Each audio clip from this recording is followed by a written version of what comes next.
देश को लूटने के लिए सरकार बनाना चाहते हैं, तो क्या 292 सीट लाने वाला सरकार ना बनाए और ये 20 सीट लाने वाले, 25 सीट लाने वाले, 70 सीट लाने वाले ये सरकार बनाए। ये जो गठबंधन के लोग हैं ये चोरों की जमात है।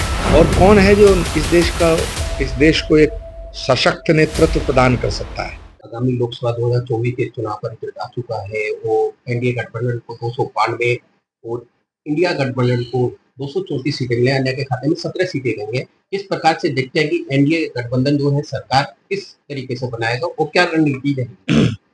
सरकार बनाने के लिए 272 का आंकड़ा चाहिए और एनडीए के पास 292 से ज्यादा का आंकड़ा है, तो इसमें तो कोई सवाल उठना ही नहीं चाहिए। जो 292 लेके आया है सरकार उसको बनानी चाहिए, या 225-30 पे कूद रहे हैं उनको सरकार बनानी चाहिए। अभी जैसे तेजस्वी यादव जी ने दिल्ली आने से पहले कहा था कि हमारी बात चल रही है, और उससे पहले जयराम नरेश ने भी कहा था कि एनडीए गठबंधन के कुछ घटक दलों से हमारी बातचीत चलेगी, हम सरकार बना लेंगे, और दावा भी कर रहे हैं कि सरकार हम जल्द से जल्द बनाएंगे। ये सब देश को लूटने के लिए सरकार बनाना चाहते हैं और देश की जनता ने तीसरी बार लगातार नरेंद्र मोदी जी को अपना प्यार दिया है। नरेंद्र मोदी जी अकेले ऐसे नेता हैं जो अपने दम पर 250 के करीब सीटें लाए हैं और एनडीए के साथ मिलकर के 292 293 सीटें आई। तो क्या 292 सीट लाने वाला सरकार ना बनाए और ये 20 सीट लाने वाले, 25 सीट लाने वाले, 70 सीट लाने वाले ये सरकार बनाए, 90 सीट लाने वाले सरकार बनाए? तो ये इस सवाल का कोई रिलेवेंस नहीं है। ये सवाल ही अप्रासंगिक है। नरेंद्र मोदी पूरी शक्ति और सामर्थ्य के साथ तीसरी बार प्रधानमंत्री के पद की शपथ लेंगे और जो गठबंधन के सहयोगी हैं, चाहे वो चंद्रबाबू नायडू हैं, चाहे वो नीतीश कुमार जी हैं, चाहे वो चिराग पासवान हैं, चाहे वो जीतन राम मांझी हैं, ये सब के सब बहुत वरिष्ठ लोग हैं और ये प्री इलेक्शन अलायंस में हैं। और मुझे लगता है सभी लोगों ने ये बिल्कुल बिना शर्त कह दिया है कि नरेंद्र मोदी जी के साथ हैं और वो रहेंगे। लेकिन सूत्रों से कुछ ऐसी जानकारी मिली है कि चंद्रबाबू नायडू जो है वो कुछ महत्वपूर्ण विभाग मांग रहे हैं। अब ये कौन से सूत्र हैं ये तो मुझे नहीं पता। चंद्रबाबू नायडू जी का कोई बयान आया हो कि मैं कुछ विभाग चाहता हूं, तब तो आप सवाल कर सकते हैं। नीतीश कुमार जी का कोई बयान आया हो कि मुझे ये चाहिए, तब आप सवाल कर सकते हैं। चिराग पासवान का बयान आया हो तब आप सवाल कर सकते हैं। ये जो सूत्र हैं, ये जो बेकार की बातें हैं, ये वो लोग कर रहे हैं जो इस देश को लूटना चाहते हैं। ये जो गठबंधन के लोग हैं ये एक चोरों की जमात है, तो ये सवाल वो करवा रहे हैं। उत्तर प्रदेश में जिस प्रकार से बीजेपी पहले चुनावों में 62 सीटें लेके आई और अब तो उसकी कम रही, क्या मुख्य कारण मानते हैं कि क्या मुख्य कारण था? इन दोनों लड़कों की जोड़ी ने कमाल करा। कोई लड़कों की जोड़ी ने कमाल नहीं किया। ये लड़कों की करामात नहीं है। थोड़ा सा अति उत्साह में रहे भारतीय जनता पार्टी वाले और वोट कम पोल करा पाए। अगर बीजेपी का जो वोट है, मोदी जी का जो वोट है, उसे उत्तर प्रदेश में अच्छी तरह पोल करा लिया होता तो नतीजे कुछ और होते।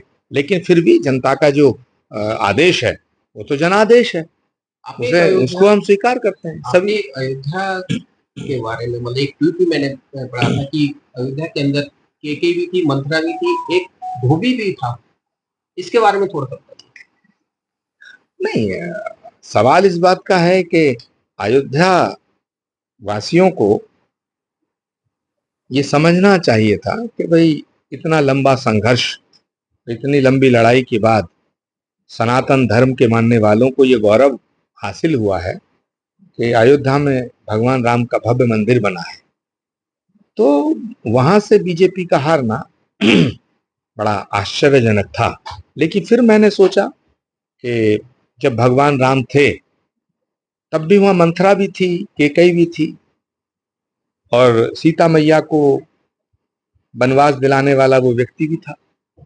तो सवाल है, ये सब भी हिंदू ही थे और हिंदुओं ने ही भगवान राम को वनवास दिलाया था। तब कोई ना तो मुसलमान था ना कोई ईसाई था। तो ये जो हिंदुओं में विभाजन है ये एक दिन पतन का कारण बनेगा। अमेठी का हारना और रायबरेली का जीतना भाजपा किस तरह से देखती है और आपका क्या? देखिए, रायबरेली हो या अमेठी हो, ये सब देश के अंदर की कॉन्स्टिट्यूंसी है। तो रायबरेली जो है गांधी परिवार की सीट मानी जाती है, अमेठी भी मानी जाती है।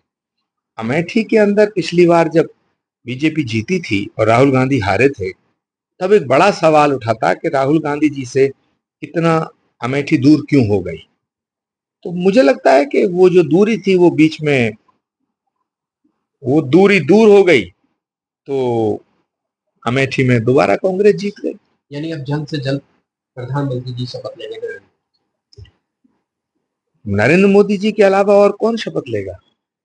और कौन है जो इस देश को एक सशक्त नेतृत्व प्रदान कर सकता है? अच्छा, एक आखिरी सवाल कि चुनावों से पहले पाकिस्तान की नजर थी इस चुनाव पर, वो कांग्रेस यानी राहुल गांधी का भी बहुत बढ़ा रहे थे, देखिए, तो उसको लेकर क्या कहेंगे जिस तरीके से रिजल्ट आए? देखिए, पाकिस्तान हो या चीन हो या कोई भी देश हो या देश के भीतर की जो ताकतें हैं, जो भारत को कमजोर होते हुए देखना चाहती हैं, भारत को खंड खंड करना चाहती हैं, वो सब नरेंद्र मोदी को हटाना चाहते हैं।